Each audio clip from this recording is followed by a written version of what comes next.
இன்றைய நற்செய்தி மத்தேயு எழுதிய தூய நற்செய்தியிலிருந்து வாசகம். ஆண்டவரே, மாட்சி உமக்கே. அதிகாரம் 11, இறை வார்த்தைகள் 20 முதல் 24 முடிய. அக்காலத்தில் இயேசு வல்ல செயல்கள் பல நிகழ்த்திய நகரங்கள் மனம் மாறவில்லை. எனவே அவர் அவற்றை கண்டிக்க தொடங்கினார். கொராசின் நகரே, ஐயோ உனக்கு கேடு! பெத்சாய்தா நகரே, ஐயோ உனக்கு கேடு! ஏனெனில் உங்களிடையே செய்யப்பட்ட வல்ல செயல்கள் தீர் சீதோன் நகரங்களில் செய்யப்பட்டிருந்தால் அங்குள்ள மக்கள் முன்பே சாக்கு உடை உடுத்தி சாம்பல் பூசி மனமாறி இருப்பர். தீர்ப்பு நாளில் தீருக்கும் சீதோனுக்கும் கிடைக்கும் தண்டனையை விட உங்களுக்கு கிடைக்கும் தண்டனை கடினமாகவே இருக்கும் என நான் உங்களுக்கு சொல்கிறேன். கப்பர்நாகுமே, நீ வானளாவ உயர்த்தப்படுவாயோ? இல்லை, பாதாளம் வரை தாழ்த்தப்படுவாய். ஏனெனில் உன்னிடம் செய்யப்பட்ட வல்ல செயல்கள் சோதோமில் செய்யப்பட்டிருந்தால் அது இன்று வரை நிலைத்திருக்குமே. தீர்ப்பு நாளில் சோதோமுக்கு கிடைக்கும் தண்டனையை விட உனக்கு கிடைக்கும் தண்டனை கடினமாகவே இருக்கும் என நான் உங்களுக்கு சொல்கிறேன் என்றார். ஆண்டவரின் அருள்வாக்கு. கிறிஸ்துவே, உமக்கு புகழ். என் ஆண்டவர் இயேசுவில் அன்பார்ந்த சகோதர சகோதரிகளே, உங்கள் அனைவரையும் உயிர்த்த நம் ஆண்டவர் இயேசு கிறிஸ்துவின் பெயரிலே அன்போடு வாழ்த்துகிறேன். உங்கள் அனைவருக்காகவும் நான் திருப்பலி ஒப்பு கொடுத்து சிறப்பாக ஜெபம் செய்கிறேன். இன்றைய நற்செய்தி வாசகத்திலே பார்க்கிறோம், நம் ஆண்டவர் இயேசு கிறிஸ்து தான் வல்ல செயல்கள் நிகழ்த்திய நகரங்கள் மனமாறாமல் இருப்பதை பார்த்து அந்த நகரங்களை கண்டிக்கிறார். ஆண்டவர் இயேசு கிறிஸ்துடைய புதுமைகளை பார்த்தும் அவர்கள் மனம் மாறவில்லை. வணங்கா கழுத்துடையவர்களாக, அவர்கள் இயேசுவை ஏற்றுக்கொள்ளாதவர்களாக, கடவுளின் மீது அன்பு இல்லாதவர்களாக, தான் தோன்றித்தனமாய் இருக்கிறார்கள். எனவே அந்த நகரத்தை கண்டிக்கிறார். பழைய ஏற்பாட்டிலே இதுபோல நினிவே நகரத்தை ஆண்டவர் எச்சரித்ததை நாம் பார்க்கிறோம். அவர்கள் பாவத்திலே வாழ்ந்து கடவுளை மறந்த நிலையில் இருக்கிற பொழுது இறைவாக்கினர் யோனாவின் வழியாக அவர்களுக்கு ஆண்டவர் ஒரு எச்சரிக்கை கொடுக்கிறார். அந்த இறைவாக்கினுடைய வார்த்தைக்கு செவி கொடுத்தவர்களாக அவர்கள் சாக்கு உடை உடுத்தி சாம்பலில் அமர்ந்து நோன்பு இருந்து ஆண்டவரிடத்திலே மன்னிப்பு கேட்கிறார்கள். ஆண்டவருடைய இரக்கத்தை நாடுகிறார்கள். உடனே ஆண்டவர் அந்த ஒட்டுமொத்த நகரத்தையும் மன்னிக்கிறார், அவர்களை ஆசீர்வதிக்கிறார். அதே போலதான் இன்றைய நற்செய்தியிலே ஆண்டவர் இயேசு கிறிஸ்து பல வல்ல செயல்களை செய்திருந்தாலும் அவர்கள் மனம் மாறவில்லை. அவர்கள் ஆண்டவரை ஏற்றுக்கொள்ளவில்லை. அவர்களிடத்திலே அன்பு இல்லை. இதை பார்க்கிற பொழுது ஆண்டவர் இயேசு அந்த திருந்தாத மனம் மாறாத நகரங்களை கண்டிக்கிறார். என் அன்பு சகோதர சகோதரிகளே, ஆண்டவர் இயேசு கிறிஸ்து வல்ல செயல்கள் செய்தார். அப்படியென்றால் அந்த மக்களின் மீது அவர் அக்கறை கொண்டவராய் இருந்திருக்கிறார். அவர்கள் மீது மற்ற நகரங்களை விட அவர்கள் மீது சிறப்பான கவனம் செலுத்தி இருக்கிறார். ஆனால் அவர்கள் அந்த இயேசுடைய அன்பை உணர்ந்து கொள்ளவில்லை. அந்த இடத்தில்தான் ஆண்டவர் இயேசு அவர்களை கண்டிக்கிறார். இன்று ஆண்டவர் இயேசுவிடமிருந்து நாம் கற்றுக்கொள்ள வேண்டிய மிக முக்கியமான பண்பு கண்டித்தல். கண்டிக்கக்கூடிய மனநிலை இன்று நம்மிடத்திலே இருக்கிறதா? நாம் நம்முடைய பிள்ளைகளுக்கு அவர்கள் கேட்பதையெல்லாம் வாங்கி கொடுக்கிறோம். அவர்களுக்கு விருப்பமான இடங்களுக்கு கூட்டிச் செல்கிறோம். அவர்களுடைய ஆசைகளை எல்லாம் நிறைவேற்றுகிறோம். ஏனென்றால் நாம் ஒரு காலத்திலே வறுமையில் வாழ்ந்திருக்கலாம்.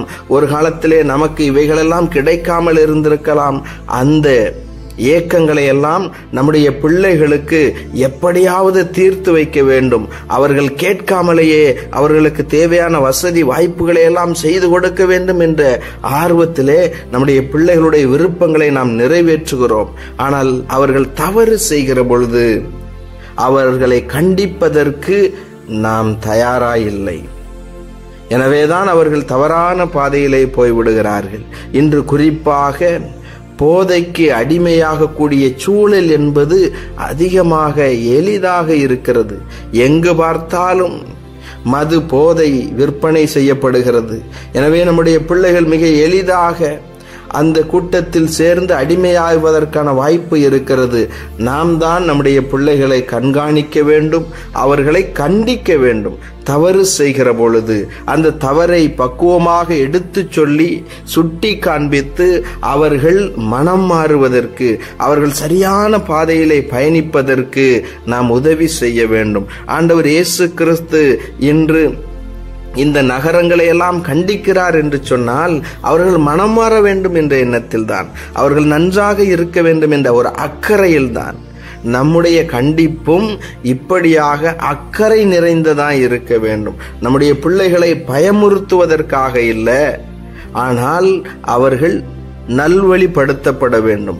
அவருடைய எதிர்காலம், அவருடைய நிகழ்காலம் நன்றாக அமைய வேண்டும் என்ற மேலான அக்கறையோடு தான் இந்த கண்டிப்பு இருக்க வேண்டும். பல நேரங்களில் நமக்கு எப்படி கண்டிக்க வேண்டும் என்று கூட தெரியவில்லை.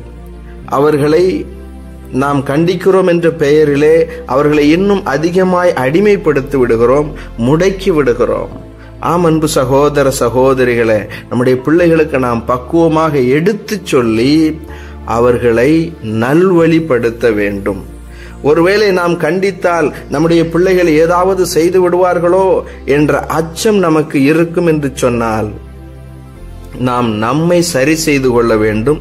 அதே போல நம்முடைய பிள்ளைகளுக்கு சரியான ஒரு கவுன்சிலிங் கொடுத்து அவர்களுக்கு உதவி செய்ய வேண்டும். ஆம் அன்பு சகோதர சகோதரிகளே, கண்டிப்பு என்பது பிள்ளைகளின் மீது, நம்மோடு இருப்பவர்களின் மீது நாம் கொண்டிருக்கக்கூடிய அக்கறையினுடைய வெளிப்பாடு. திருப்பாடல் ஆசிரியர் இப்படியாய் சொல்லுவார், உன் கோலும் நெடுங்கலியும் என்னை தேற்றும். கோல் என்பது அக்கறையோடு ஆயன் தன்னுடைய ஆடுகளுக்காக உணவை பறித்து போடுவதற்கு பயன்படக்கூடிய ஒன்று. நெடுங்கலி என்றால் அது ஒரு கைத்தடி.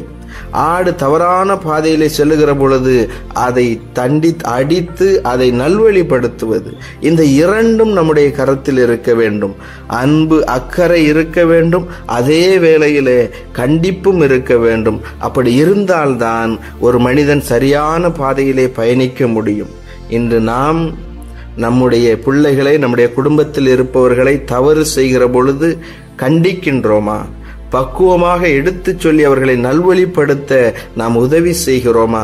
ஒருவேளை அந்த பண்பு நம்மிடத்திலே குறைபட்டு இருக்கிறது என்று சொன்னால் ஆண்டவர் இயேசுவிடம் கற்றுக்கொள்ளுவோம், திருமுழுக்கு யோவானிடம் கற்றுக்கொள்ளுவோம். கண்டிப்பதன் வழியாய் நல்வழிப்படுத்தக்கூடியவர்களாய் இருக்கிறோம். ஆண்டவருடைய பணியை ஒரு இறைவாக்கினராய் செய்கிறோம். இயேசுவுக்கே புகழ், மரியே வாழ்க. மன்றாடுவோமாக. அருளும் இரக்கமும் நிறைந்த எங்கள் ஆண்டவரே, உம்மை போற்றி புகழ்ந்து உம்மை ஆராதிக்கிறோம், உமக்கு நன்றி செலுத்துகிறோம். இந்த புதிய நாளை பார்க்கும் ஒரு ஆசீர்வாதத்தை கொடுத்ததற்காக நன்றி ஆண்டவரே. இந்த நாளிலும் நீரே எங்களுக்கு உதவி செய்ய விரைந்து வாரும், எங்களோடு தங்கும். இன்று தங்களுடைய திருமண நாளை, பிறந்த நாளை கொண்டாடக்கூடிய பிள்ளைகளையும் இன்னும் எங்களிடத்திலே ஜெப உதவி கேட்டிருப்பவர்களையும் ஒப்பு கொடுக்கிறேன். ஆண்டவரே, ஒவ்வொருவரையும் நீர் ஆசீர்வதிப்பீராக. இந்த நாளிலே இறை வார்த்தையில் கேட்டது போல ஆண்டவரே, நாங்கள் எங்களோடு இருப்பவர்களின் மீது அக்கறை கொண்டவர்களாக, அவர்கள் தவறு செய்கிற பொழுது ஒரு இறைவாக்கினரை போல பக்குவமாக எடுத்து சொல்லி அவருடைய தவறை கண்டித்து அவர்களை நல்வழிப்படுத்த நீர்தாமே எங்களுக்கு உதவி செய்வீராக. எங்களுக்கு தேவையான ஞானத்தை கொடுத்து வழி நடத்துவீராக. தூய ஆவியானவரே, இந்த நாளிலே நாங்கள் எதை எப்படி செய்ய வேண்டும் என்று நீர் எங்களுக்கு கற்றுக் கொடுப்பீராக. ஆண்டவரே, உம்முடைய வான தூதர்களின் பாதுகாப்பில் நீர் இந்த நாளிலே எங்களை வழி நடத்துவீராக. நோயாளர்கள் எல்லாம் ஒப்பு கொடுத்து ஜெபிக்கிறேன். ஆண்டவரே, நீரே உம்முடைய திரு கரத்தினால் அவர்களை தொட்டு குணப்படுத்துவீராக.